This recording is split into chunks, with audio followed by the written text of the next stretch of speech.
My name is Average Joe, and I'm a proud geek with expertise in movies, superheroes, and animation. My name is Beef Pork Ribs. I'm a fine repository of esoteric knowledge, which I suppose most people would qualify as geeky. Though I dabble in many fandoms, my main areas of expertise are anime, movies, and Belgian comics, with a strong recent insurgency of D&D. Our mission is to bring nerd and geek culture to the masses by sticking it all under the microscope. Welcome to the Bat Jar Podcast. Movies, comics, graphic novels, TV, cartoons, animation, nerds are geeks, entertainment culture. Hear it on the Bat Jar, Nerdy Power. Nerds and geeks, come gather around the scene. Come and join us in the Bat Jar. Come and tune into Average Joe and his team. Lots of room here in the Bat Jar. When the newest nerdy news drops, these podcast pals put it under the scope. DC, Marvel, Disney, Star Wars, cinematic, multiverses, mega Christmas, strangest franchise. Hear it on the Bat Jar, Nerdy Power. Hello there, and welcome to the Bat Jar Podcast, where we put nerd and geek culture under the microscope. And out of the water tower. We'll get into it, but I never understood why Warner Brothers has a water tower on their studio lot. Do they need to have their own private water supply? I'm not sure. Is there a water tower on Warner Brothers studio lot, or is that just something they made up for the show? No, because it's in the Warner Brothers logo, and I remember old Warner Brothers movies. It was it's part of the thing that there's this water tower on the lot, and I'm pretty sure I've seen pictures of it in real life as well. But who knows? Beef Pork Ribs, I don't know if you're ready for this, but in the spirit of Animaniacs, which we're talking about today, it's going to be a little zany, a little out of control. I will not try to do any impersonations of characters from the show because I am not a voice actor and cannot even some of these characters are caricatures of real people anyway, but I'm just, I'm not doing that. So I might venture a few times. Who knows? Also, a quick Google search. Apparently, yes, it was in case of fires back in the it was built in 1927. So, in the 1920s, 1930s, having water in case of fire, especially on a movie lot, makes sense.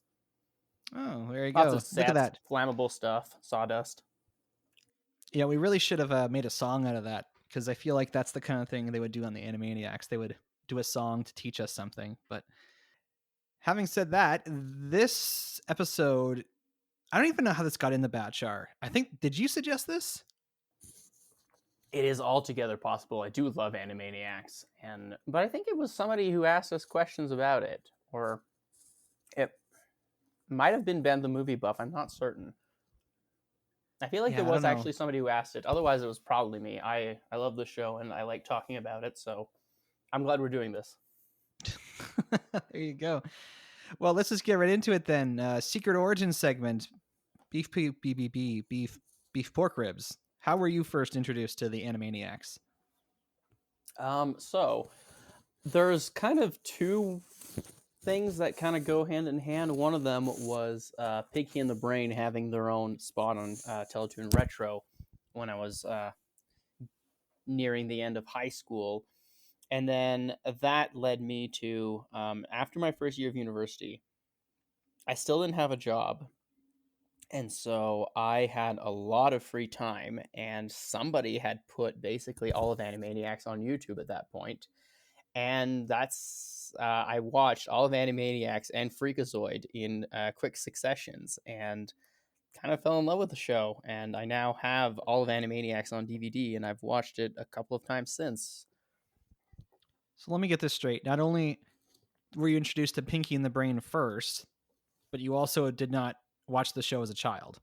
No, I didn't watch any English TV shows as a child, so that's a pretty par for the course for me.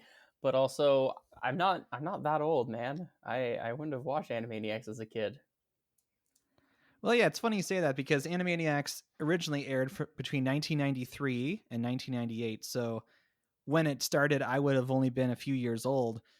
But I do distinctly remember watching it as a kid and enjoying the show. And, I even asked my mom this morning, I say, hey mom, we're talking about Animaniacs today on the podcast. Do you remember that show? And she said, oh yeah, I remember that. So I don't know if I was just watching like reruns because it just kept airing or what, but Possibly. But I mean, yeah, also, as I said, I didn't watch a lot of TV when I was a kid at all. And like Saturday morning cartoons were in French and were on the public network, but that was the French public network that was funded by the provincial government. So like I didn't watch the same shows as most people, and then it's on when I started watching it. It was because of Teletoon Retro, so I guess it was already old by that point. interesting. So that's going to be interesting to talk about because you're saying you like this show even though you only really discovered it as a young adult. Yep. Wonderful, because Animaniacs is indeed an animated series, and at the time in 1993 was created as a show for kids. So a bit of a secret origin for the show itself. The series was produced as a partnership between Warner Brothers Animation and Amblin Entertainment. V4 Gribbs, are you at all familiar with what Amblin Entertainment is? No. What if I told you their logo was the shot from E.T. where they're riding a bicycle over the moon? Oh, I see. That's the connection to Spielberg. Correct. Yeah, Because I did know that. Yeah, Steven Spielberg was heavily was quite involved with the making of the show, or at least at the very least with the kind of creative input and making it come about. That's right. So in the late 1980s, Warner Brothers Animation was trying to kind of convince Steven Spielberg to direct an animated movie for them, and somehow that partnership between Warner Brothers and his production company, Amblin Entertainment, led to the creation of a show called Tiny Toon Adventures, which I have only seen a handful of episodes of. It was already off the air by the time I was watching TV as a kid. Are you familiar with Tiny Toons? I've watched a couple of episodes again on YouTube, but yeah, generally speaking, and it was mostly.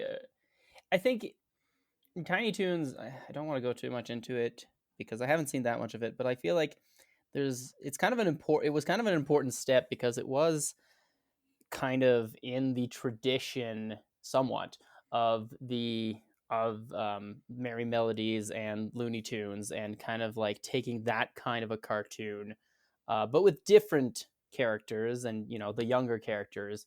But I think it was kind of neat that exists because it is something that kind of like points towards the inspirations for Animaniacs. Like it does definitely feel a lot like something Looney Tunesque. Although it definitely is its own thing, but it has kind of that nice feeling to it. So I'm vaguely aware, like I was aware of its existence. I've watched a few episodes, but I wouldn't call myself a fan of the show necessarily. Yeah, for anyone who might be a fan of Animaniacs, or perhaps this is your first time hearing about the show, Animaniacs would never have existed if Tiny Toon Adventures had not been successful beforehand. Tom Ruegger, whose name you'll probably hear a couple times today, he was the creator of Tiny Toon Adventures, and he was kind of picked by Warner Brothers and Spielberg to take the idea of updating the Looney Tunes characters for kind of a more modern, I say modern for like, late 80s modern setting. And Tiny Toons became that. It was a combination of slapstick comedy with funny songs, and all the characters from what I remember were like essentially, like kind of younger relatives of the original Looney Tunes cast. So Tiny Toons was successful, and that sort of encouraged both Warner Brothers and Spielberg to continue working on different ideas for shows. And so they went from much more successful update than Space Jam. Yeah. Anyway, so Animaniacs became kind of like their second collaboration. And what I've heard people say about Steven Spielberg in his role with these shows, he's listed as like the executive producer. And of course, if you watch any of the title sequences for these shows, his name is right at the top, like Steven Spielberg Presents. So you know that he's involved. And honestly, that's probably how I first learned Steven Spielberg's name. I know Ben the Movie Buff's kind of like probably dying right now listening to this, but I didn't know the names of movie directors when I was a little kid, but I recognized his name because it was at the title of Animaniacs and Pinky and the Brain and Tiny Toons and all this. So this was my advantage, having learned about it later. I did know him.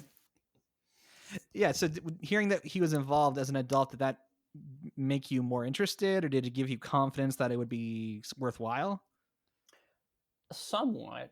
I don't know. I think it was just mostly the idea, like, I just remember watching Pinky and the Brain and being like, this is an awesome show and I love it. And then there was something else. And like, I was vaguely aware that Animaniacs was kind of a, big hit. Like it was a huge hit when it came out. And so I was willing to give it a chance, regardless of Spielberg being associated with it. I don't know, I'm not the biggest fan of his movies. Like, obviously they're classics and he's done very well in his career, but I was never like, that wasn't one of the source of excitements for me. I should also note, like, a big part of this show for me is nostalgia. In the years since these shows came off the air, I discovered a podcast called Talkin' Tunes, where one of the voice actors from Animaniacs, Rob Paulsen, basically was interviewing other voice actors. And so I started to learn a lot more about his story, and he interviewed, of course, a lot of other voice actors who'd been a part of Animaniacs and Pinky and the Brain.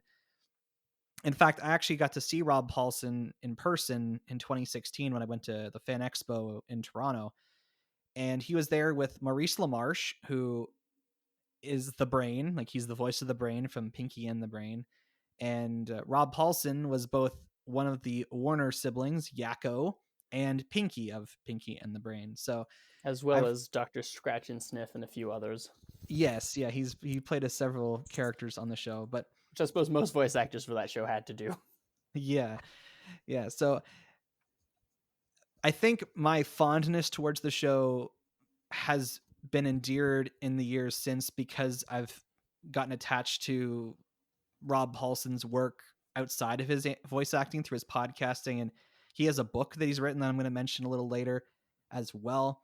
So the nostalgia goggles are definitely on for me here. And I'm going to try my best to be, a little more objective than I would normally be about something so nostalgic. Before we go any further, like, aside from the podcast, which I've listened to a few episodes of, which are fantastic. Like I just remember watching this YouTube video that he was in, Rob Paulsen, and he was just like rating people doing the voices of his characters. And like, I feel like a lot of these videos, usually people are really critical, but he was just constantly praising people for what they did right, rather than like immediately going into criticism. Yeah, I don't know. He's a shout out to that, to the Talking Tunes podcast, and to Robert Paulsen in general. Great guy. Did I just say no? I just said the name of the guy from Fight Club, didn't I? Well, Robert, I'm pretty sure his full name is Robert, but he generally is credited as Rob Paulsen. Oh yeah. Before we go any farther, Beef Fork Ribs, give us the Blu-ray case description for Animaniacs. It's time for Animaniacs, and we're zany to the max. So just sit back and relax, you'll laugh when you can laugh. We're Animaniacs. Come join the Warner Brothers and the Warner Sister Dot. Just for fun we run around the Warner movie lot. They lock us in the tower whenever we get caught, but we break loose and they're the moose, and now you know the plot. We're Animaniacs. Dot is cute and Yakko yaks. Wakko packs away the snaps while Bill Clinton plays the sax. We're Animaniacs. Meet Pinky and the Brain, who wants to rule the universe. With letters flock together, Slappy whacks them with her purse. Buttons chases Mindy while Rita sings a verse. The writers flip, we have no script, why bother to rehearse? We're Animaniacs. We have pay-or-play contracts. We're zany to the max, there's baloney in our slacks. We're Animaniacs, totally insane. Cockamamie, Animaniacs, those are the facts. Come join the Warner Brothers and the Warner sister Dot. Just for fun, they'll run around the Warner movie lot. They get locked in the tower whenever they get caught, but they break loose, and then vamoose. They wreak havoc on everybody that they meet, and there's a few other side characters who are quite entertaining. I could just sing the opening theme song, which I kind of did there. But so yes, the main characters, the Warner brothers, who are strange creatures that may resemble cats, dogs, or other wacky things, and their sister Dot, whose real name is Luisa Francesca Banana Fana Bobesca III. Sorry, Princess Luisa Francesca Banana Fana Bobesca III. But you can call her Dot. If you call her Dottie, she'll have to hurt you. There's also Button and Mindy. Button is a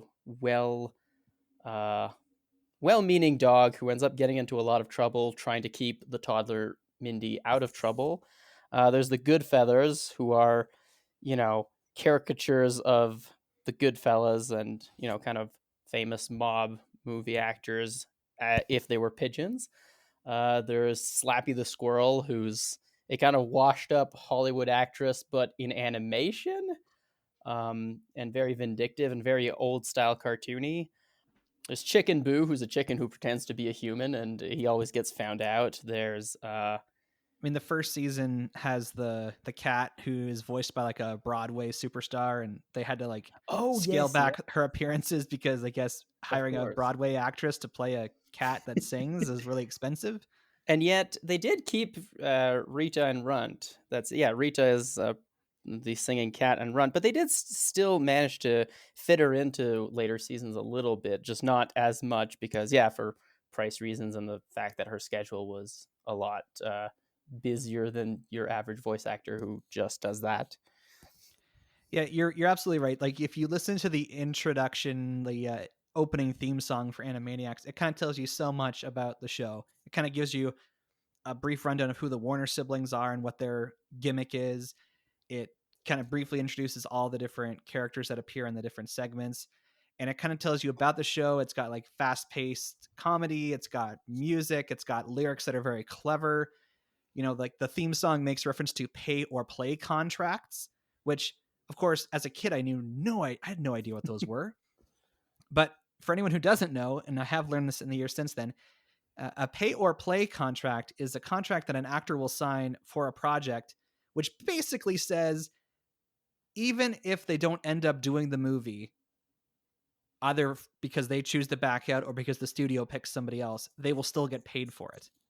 So, for example, Billy D. Williams, who played Harvey Dent in the 1989 Batman movie, had a pay or play contract in place to return at some point to play Two-Face. And when they got around to doing Batman Forever, the new director wanted to go in a different direction, so they had to pay out Billy D. Williams from his pay or play contract. And it does kind of make sense for the Warner Brothers because, I mean, in universe, if you will, the premise of the show is that their cartoons were so ridiculous and crazy that nobody could handle them, and then they were locked in the vaults until now. Basically, I think the first few episodes of the show kind of push it after the introduction or before the introduction. It's like newsreels of the stars, and it explains the backstory of the Warner siblings and the fact that their cartoons were just too crazy to handle. And then now they escaped, and you're going to have to be subjected to them.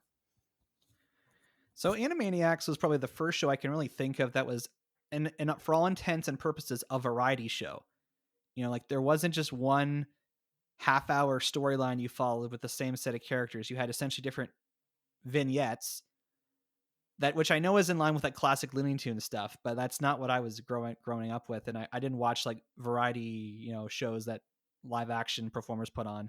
So it was admittedly my first instance of like, spending like 7 minutes with one set of characters and then come back from commercial break. And it's like, you're with an entirely different set of characters, an entirely different story that are not related to the others at all. And if I have to, this is me being nitpicky, I didn't necessarily enjoy all of the different characters of Animaniacs equally. So, it was kind of like, oh man, like it's going to be one of these episodes. Okay. I guess it's time for me to, walk away from the TV for a while. You had the fortunate opportunity of like, I guess, watching it online, so you could just skip around the parts you would have wanted to avoid.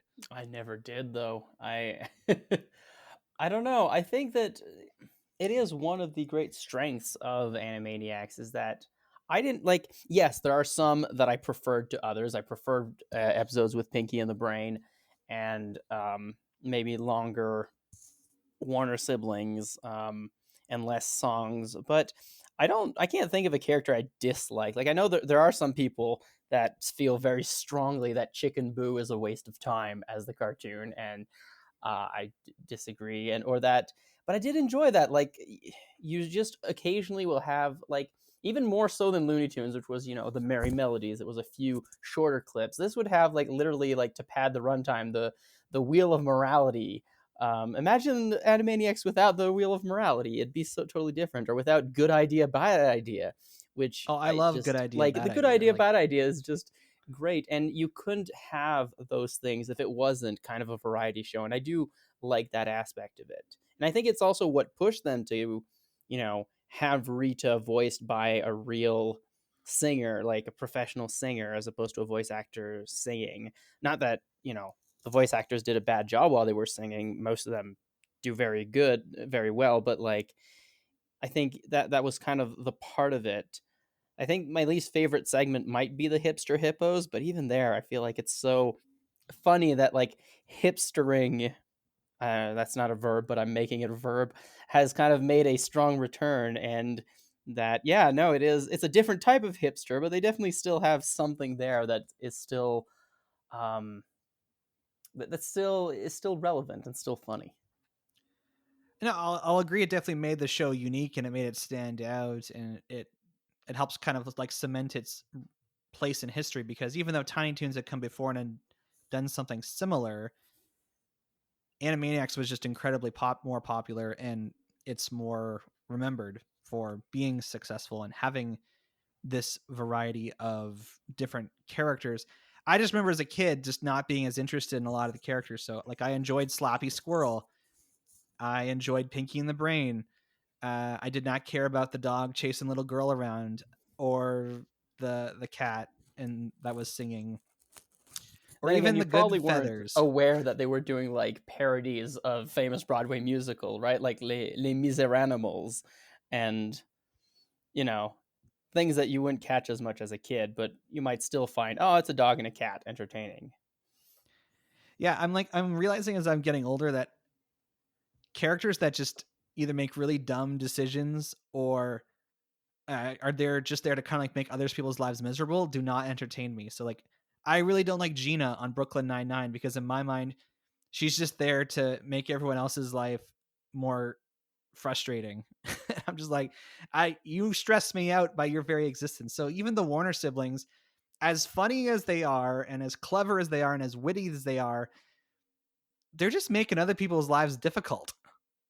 Yeah, but they have the semi justification. The concept that Bugs Bunny never starts a fight, right? But he always ends it with gusto. The Warner siblings aren't quite that innocent of things, because they definitely start things every once in a while, but usually at the start they're mostly innocent things, and then at some point Yakko will just turn to the camera and say, of course you realize this means war, or something to that effect. Or usually it's he'll turn to his sibling and say, well, guess we found our new friend, or a new best friend.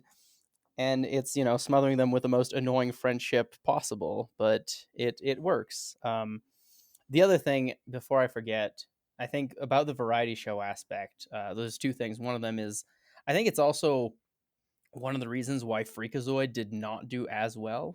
I mean, other than the fact that it was also aimed at a different public demographic, definitely, and it was a little bit weirder, but also it didn't have kind of that variety aspect to it. The other thing I just remembered, you when you said you liked Slappy the Squirrel as a kid, I showed my niece and nephews like a few episodes of Animaniacs, and my nephew decided to dress up as Slappy the Squirrel a few days later, and I got pictures of it, and it was hilarious.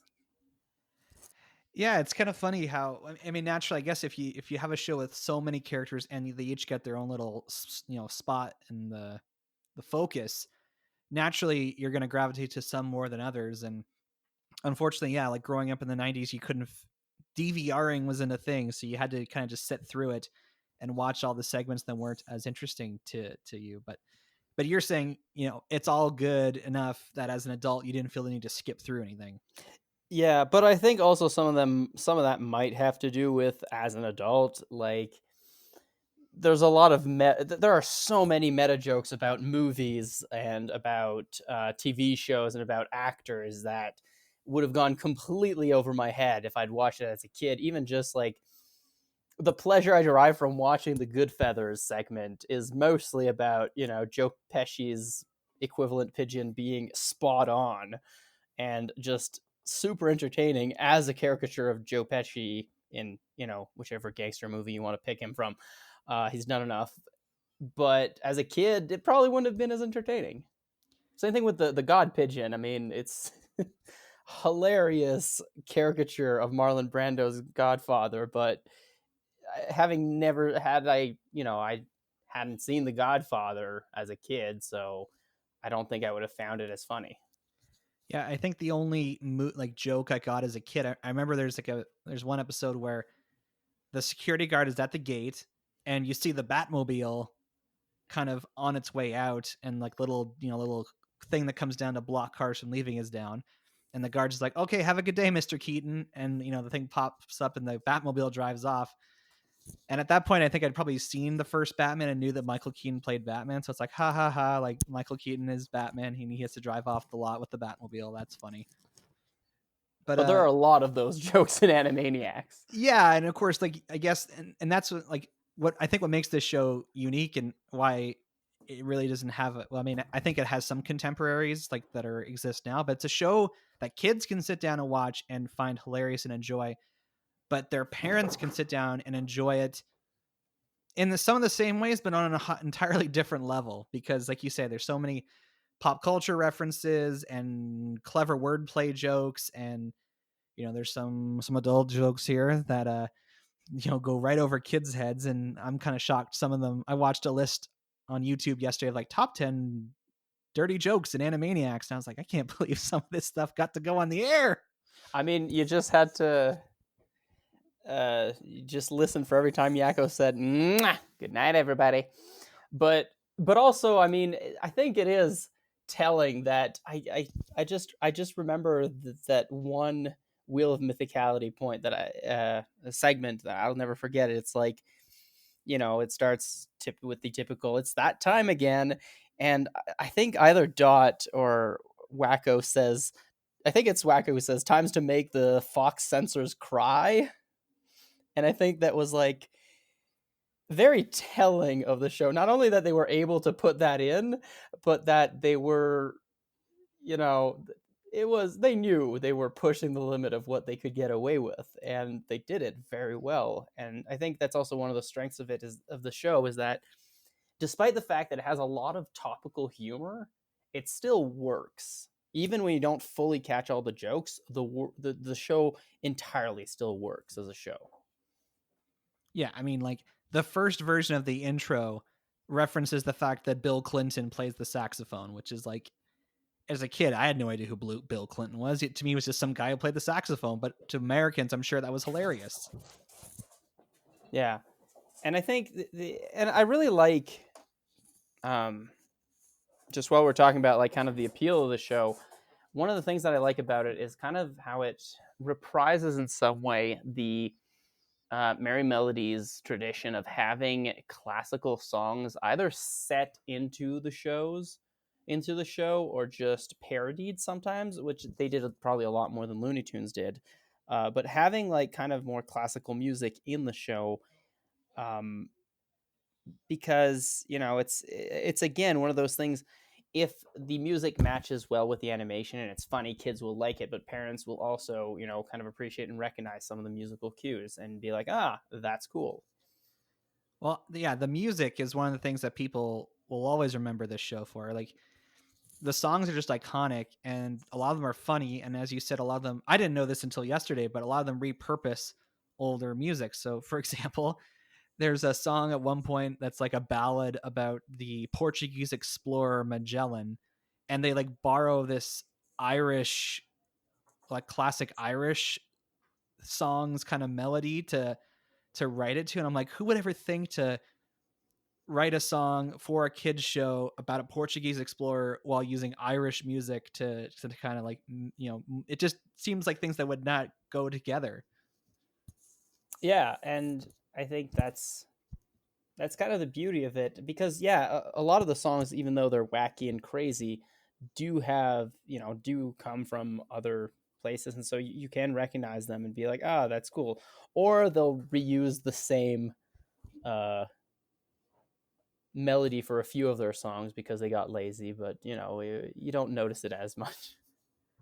Well, what I appreciate about the music is that it's often like, it's a perfect example of how to do edutainment, like educational entertainment, right? Because there's songs about the five senses, multiplication, the planets of the universe, and then of course I think the song the show is most famous for is the countries of the world, Nations where of the literally world. nations of the world, where literally it's Yakko just most all the lyrics are just naming countries in the world. Also, And Rob admittedly, Paulson did an updated version of it, I think last year or 2 years ago. yes, Randy Rogel, who did a lot of the music for the show, has actually done some like live tours and like playing music from Animaniacs with Rob Paulson, and so they naturally had to do an updated version to reference countries that exist and don't exist anymore. Because I think they mentioned like the Soviet Union and Well, some other. even in the original one, they do mention the Spanish Sahara is gone, and also Germany now in one piece. Right. So it was updated, being updated at all times. But to me, that's just incredible that you can make something fun and educational. Oh my gosh. Cause I feel like that's a hard thing to do, to make something interesting and engaging and fun, but also informative. Yeah, but we used to be better at it. I mean, Magic School Bus and other shows that came out when we were young were definitely better at it than, I think, more modern attempts at it. But maybe that's just me. Like there's a song where it goes to the next level and Yakko's singing about the whole universe. And he constantly is referencing the fact that we're all puny like Mickey Rooney. And again, if you don't know who Mickey Rooney is as a kid, you're just like, okay, it's just a throwaway line. But people who would know is like Mickey Rooney was a very famous actor who was known for being rather short. So like that's really funny, but you have to be the right kind of person to kind of get the joke. Yeah, but it's also a show that, like, there's so much going on that even if you miss that, like 5 seconds later, there's another joke you are going to get and you are going to laugh at. Like it is a very fast paced show, generally speaking. Yeah, and that's probably how the dirty jokes got in there, is because they just move through things so fast that you don't have time to sit and be like, what? Yeah, it's a little less explicit than this. I just remember a clip from Freakazoid where they're just like going through space and then it just pauses and then Freakazoid appears and points to the planet. Actually, I think they did it on Animaniacs too, and it's just like, that's Uranus, and then keeps going. Yeah, so it's, for people who haven't watched the show, it is very engaging. That's probably the word I would best use to describe it, because it has a lot of slapstick comedy and stuff that you would expect from, I guess, Looney Tunes and Warner Brothers cartoons. But again, I grew up in the 90s, and this was probably my first exposure to like that idea of slapstick comedy, because I hadn't really been exposed to Looney Tunes stuff and I didn't watch Tiny Toons. So my understanding of what slapstick comedy is comes from watching Animaniacs. And I don't know if that makes you upset or sad, Beef Pork Ribs, because I know you're you're more cultured when it comes to film than I am. Well, I mean, look, you were young, and it's a very good introduction. I mean, I definitely watched a lot more classic Looney Tunes when I was a kid, because we had a few VHSs of them from my grandparents, and so I was kind of aware of that, and I think that did also play in why I liked Animaniacs at first. It was like, oh, this is like Looney Tune, but slightly more ADHD, and voiced by more people than just one. But at the same time, it also, like, it has such an energy and such a kind of unique style to it. Specifically, like, even though all the characters are introduced in the opening's theme song, but you kind of, I like how consistent they remain. Like they managed to write skits and like to write the cartoons in a way that did really make use of their character traits. Like Slappy the Squirrel, obviously a lot more slapstick, but also like, you know, she had her character as being like, when she was younger, she was, you know, the hero of a cartoon, you know, much like Bugs Bunny, and she was kind of like this smart aleck, but now she's gotten older, but she still has all her tricks, and she still has like her old nemesis from when she was younger, because, you know, in universe cartoon characters are real actors, uh, you know, but they still have a grudge against her because she was always the, you know, she always won, and she exploded them a lot in the cartoons, which didn't kill them, but was obviously uncomfortable. But they're also older and kind of washed up, and so it permits it allows for kind of different levels, and even, you know, they took advantage of that to make one of the most heart-wrenching bits in the entire show when she's kind of losing her mind and goes to a retirement home, and her nephew is not sure if she's going to recover. And that segment hit really hard for me because, you know, Alzheimer's runs in my family, and my grandmother had gone through it when she, you know, before she passed away. And so it was like, they take some of these great character traits that make hilarious characters, but also manage to do something else with it. And almost always, except for like Button and Mindy, who are just kind of it's a very simplistic structure, they manage to, throughout the seasons and throughout the years, find a way to make those characters more than just the caricature of themselves, and to actually have proper entertainment going on, which I think culminates in the episode where they like mishmashed everybody and like changed who was paired up with who for the cartoons, which is, you know, easily one of the best episodes of the show. Yeah, so we can definitely, like, a lot of the success came from the music and from how the characters are written in. So many of these characters in their little segments have catchphrases, and you'd think you'd get tired of hearing this character saying the same thing over and over again, but You'd be wrong. Yeah. I mentioned earlier that I was going to, you know, refer to a book that Rob Paulsen wrote. You guys can go and find this wherever you buy books, but Rob Paulsen wrote a book a few years ago now called Voice Lessons. The subtitle being How a Couple of Ninja Turtles, Pinky and an Animaniac Saved My Life. And it's like kind of his autobiography, but he also kind of goes through his experience, you know, being diagnosed and going through treatment and recovery from throat cancer.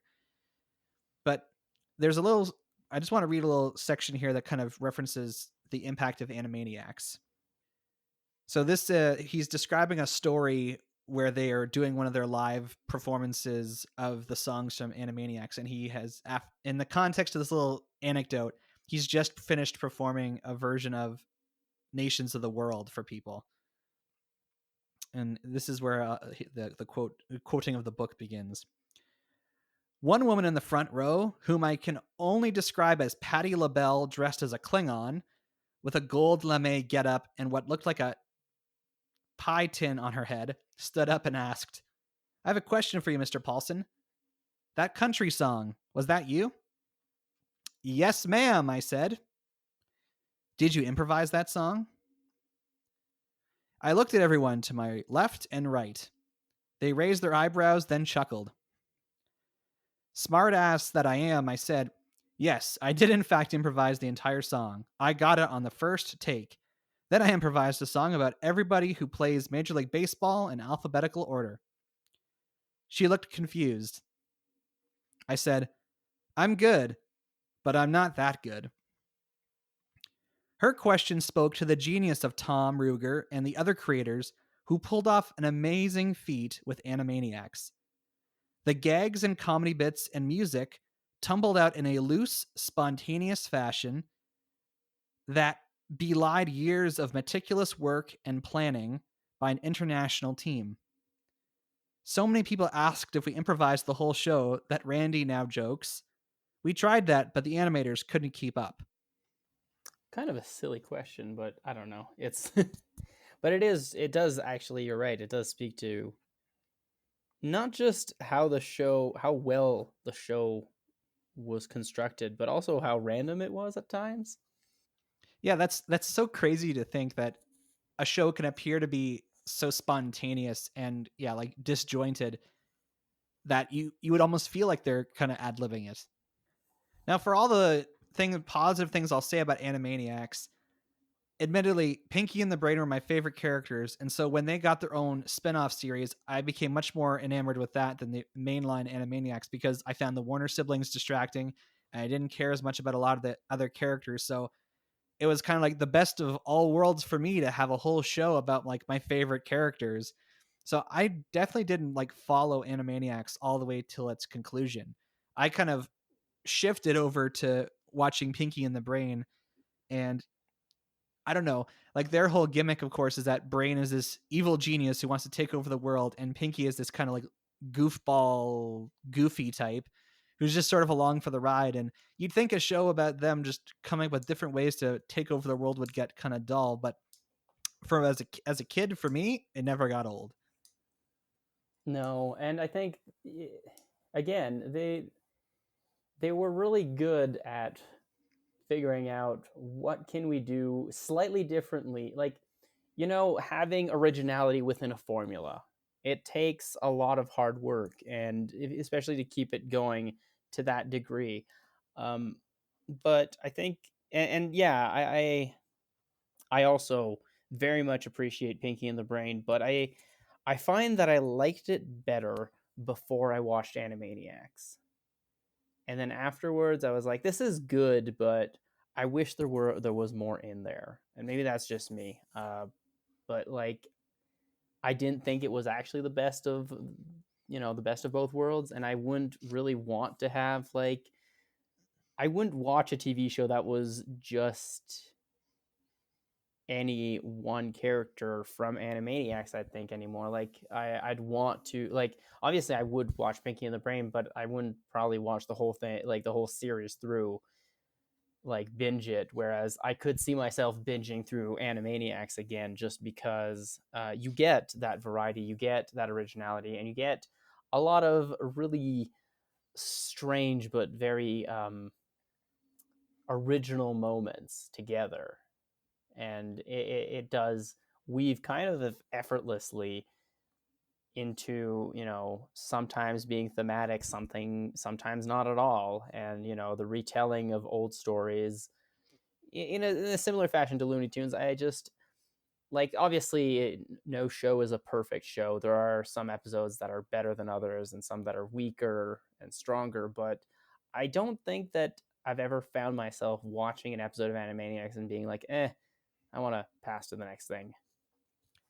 So in other words, you as an adult kind of made the opposite decision of me as a child. I started with the spinoff I started with the original and chose to pursue the spinoff, where you started with the spinoff and kind of would prefer to like, you enjoyed the mainline show better. Yeah. Interesting. I think that's a fairly accurate description. If anyone is listening to this conversation is like, wow, this is super interesting, I'd love to hear more about how the show was made. The Nostalgia Critic, I think like 5 or 6 years ago now, did a really cool thing where he like got a bunch of the producers and writers together for, kind of like a Zoom call, basically, before Zoom was a thing. And they go through like so much of the show's history and decisions that were made creatively. So if you're, we're not going to try and replicate that here. So by all means, you can go and look for that on YouTube or wherever he puts his stuff out. And it's clear to me from following Rob Paulson through his podcast and his social media, and even reading his book, that this show has definitely left an impact, because he goes to those Comic-Cons and he gets people coming up to him saying that, like, like they were going through some kind of hard thing in their life, and Animaniacs or Pinky and the Brain was the thing that kind of helped them through it. And now a lot of them, of course, having been kids in the 90s, are now old enough to have their own kids, and it's become generational. Kids are being introduced to Animaniacs through the older stuff. And I'm sure you guys have probably heard of the React channel, where they get like different people of different ages to react to different things. They did a kids react where they get like, modern day kids to react to older stuff. So they did a kids react to Animaniacs, and they were able to articulate for the most part that, yeah, they'd be interested in watching that show if it was available to them, which tells me that the show has appeal beyond just being a thing from the 90s. Oh, definitely. And I mean, I am fully planning on showing episodes of Animaniacs to my children and forcing them to appreciate. I mean, no, but like showing it to them and showing it as something that is original, that is well worked on, and that I think is, worth watching and worth getting through. I would definitely recommend this show to somebody who's never had the experience, if nothing else, just to see what I think what cartoons can be at, like, I would consider, again, it's not a perfect show, but I would consider Animaniacs to be kind of the apex of cartoons. Not necessarily animation or animated series, but of cartoons. I don't think there's another series that's better at being accessible to all ages, being very entertaining, being able to still have a message sometimes, not always, but often enough, and to not kind of like, and yeah, to have a broad appeal. I don't think there's anything that's ever been that good, or I don't think ever will be that good at like just being pure entertainment that everybody can enjoy, but that still has a depth to it. And it's funny you say that, because like so many other things, Animaniacs has received a kind of second life in recent history. It was announced back in 2018 that there would be a revival of Animaniacs on Hulu, and that Steven Spielberg's production company would still be involved, that they were going to maintain a lot of the voice cast from the original show, but it was going to be kind of some new creative individuals involved. And of course, being in Canada, we don't have access to Hulu as a streaming service here. But I understand if you have Stack TV, which I think is a plugin within Amazon Prime Video, you can access it. So there's been like one season of 13 episodes made available on Hulu, and kind people have kind of put clips on YouTube. So I've had a chance to experience a bit of what this new series is like. And in the same way that the original Animaniacs can be so much informed and you can understand so much of it by just watching the intro, I think the same thing can be said about this kind of revival of Animaniacs. It's time for Animaniacs, and we're zany to the max. So just sit back and relax, you'll laugh till you collapse. We're Animaniacs. Come join the Warner Brothers and the Warner sister dot. Just for fun, we run around the Warner movie lot. They lock us in the tower whenever we get caught, but we break loose and then the moose, and now you know the plot. We're Animaniacs. Dot has wit and Yakko yaks. Wakko packs away the snacks. Our careers have been comebacks. We're Animaniacs. Meet Piggy and the brain who walks the rule the universe. A brand new cast who tested well in focus group research. Gender balanced, pronoun neutral, and ethnically diverse. The trolls will say we're so passe when we did meta first. We're Animaniacs. You should see our new contracts. We're zany to the max. There's baloney in our slacks. We're Animaniacs. Totally insane. Have no shamey. Animaniacs. Those are the facts. Beef Pork Ribs, have you seen any of the content from the new show? I have not. I do remember though when Doug Walker made his video on it. I watched it, and it made me want to watch some of it, but not enough to dig through other things. But it seemed it seemed like it was what they promised. It was updated. Like the essence of it wasn't completely changed. I was very sad to hear that it was only really the Warner Brothers and Pinky and the Brain, which I think is inherently would be a weakness to the show. But I don't know, if it becomes available on another platform in Canada, I definitely will check it out.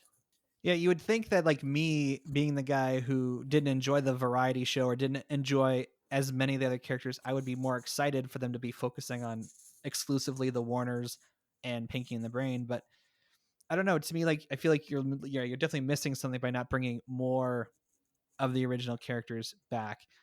Based on the clips that I've seen, it does seem like a lot of the same show, and having the same voice actors certainly helps.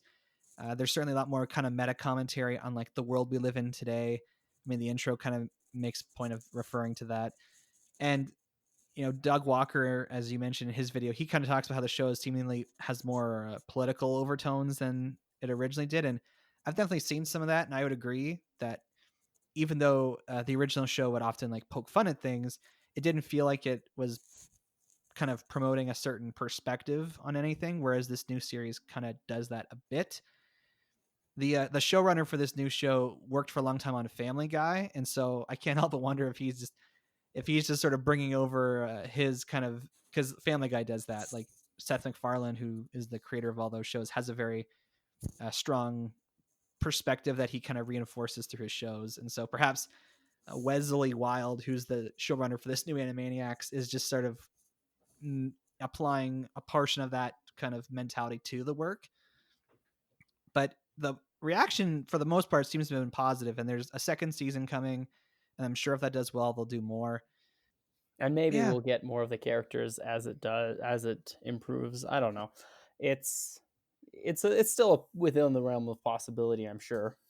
Yeah, from what I can tell, like partly why they didn't bring anyone else back is that it's a budgetary reason, and that's another reason why the original Animaniacs is kind of a standout for all time, is that it was a fairly big budget show. Not only did you have all these actors, but you had actors who were actually singers. So like, because they had all these songs they were singing, and you had actual music, you actually had orchestras performing the music for all these shows. Like this was produced at the same time as Batman the Animated Series. And I would agree with you. Animaniacs is like the perfect example of a cartoon that can appeal to all ages. It's high budget, high quality. It's got a lot of the same kind of behind the scenes stuff as Batman the Animated Series, which I would kind of put up beside it as like, this is like the perfect animated series that is, based on a superhero, as opposed to Animaniacs, which is clearly like more of an adaptation of cartoons. Yeah, and both have the same, a very similar amount of dedication to it. Like the people who worked on these projects really believed in them, and the more you get it, and yeah, you did talk about Doug Walker's video as the nostalgia critic on Animaniacs, which, yeah, really interesting. But even just having watched interviews with the cast, and since I have the series on DVD, like commentary tracks, like everybody who was involved, even though it was a bit of a gamble for at the beginning, but because of Tiny Toons, there was confidence in the project. But it was a labor of love that definitely paid off. Yeah, so the original Animaniacs ran for 5 years, and then the revival started in 2020. So this show still exists. If you live in the United States, the whole original series plus the revival is on Hulu, so it's very easy to access and watch. If you live in Canada, the new series is available through Amazon Prime Video and Stack TV, but I don't think there's like a streaming home for the original series. But Beef Pork Ribs, you mentioned it's available on home video. I mean, if you can find it, I believe I found it at a thrift store, but no, it was a used bookstore. I found it at a used bookstore, so it's not particularly easy to find, but it is possible to find it. Jay Beef Pork Ribs, what are we gonna do next week? Same thing we do every week, Average Joe. Inform people about nerds. Narv! Port! If you have not seen any of the Pinky and the Brain stuff, what we just did there might seem really random to you, but I swear it is reference to something. If you want to reach the show, you can send us an email at batjarpodcast@gmail.com. or you can tweet us at The Bat Cookie Jar. You can find the Bat Jar Podcast wherever you listen to podcasts, including YouTube, because we got a channel. Share our posts on Facebook, write reviews, give our shows a rating. This will help all people join us inside the Bat Jar, and we appreciate it dearly. But yeah, we do need to decide what we're going to do next week. We could just go into the Bat Jar and pull something out, but we're in a new year and we haven't done a kind of episode yet, kind of like talking about 2021 and what's coming down or what's supposed to be coming out. What in might theaters. be coming out eventually, maybe. Yeah, it's kind of funny. Like if you were to go back and listen to our movies of 2020 episode that we made last January, of course, we had no idea COVID was going to be a thing. So we talked about all these movies that were scheduled to come out. And admittedly, most of them got pushed into this year or beyond. Funny enough, the one I was most excited for actually did come out. So I don't know. Do you think it's worthwhile to kind of do like one of those looking at the year or what we expect the year is going to look like before we just keep diving into the jar? I think it's worth doing, and maybe a retrospect on 2020, and maybe because I feel like a lot of my wife listens to a lot of podcasts, and a lot of them do have this kind of retrospect, I guess, like not retrospect, but like looking at 2020 and being like, okay, it sucked, but it could have been worse, or here are some good things that came out, and not to say that the year wasn't as bad as people thought it was, but that there are still some good things that came out, not just as far as things that happen in our lives, but events worldwide and entertainment things that did come out, because I think there were a lot of very good entertainment that came out in 2020, and that was might be worth talking about. Okay, so there you have it, folks. We will use our next episode to really put the year 2020 under the microscope in terms of nerd and geek culture. Oh, maybe we should do that. Maybe that we should do because Memory Lane is kind of stuck in like talking about specific categories. But if we want to be more general, or maybe that's what we want to do. I don't know. I'm being very indecisive today. I think rather than doing a Memory Lane episode, I think we should just focus on entertainment for 2020. Okay, then it has been settled. Come back to the Batchar podcast next week when we stick the entertainment of 2020 under a microscope. And until that time, I'm Average Joe. I'm Beef Pork Ribs. Catch you on the flip side. Good night, everybody.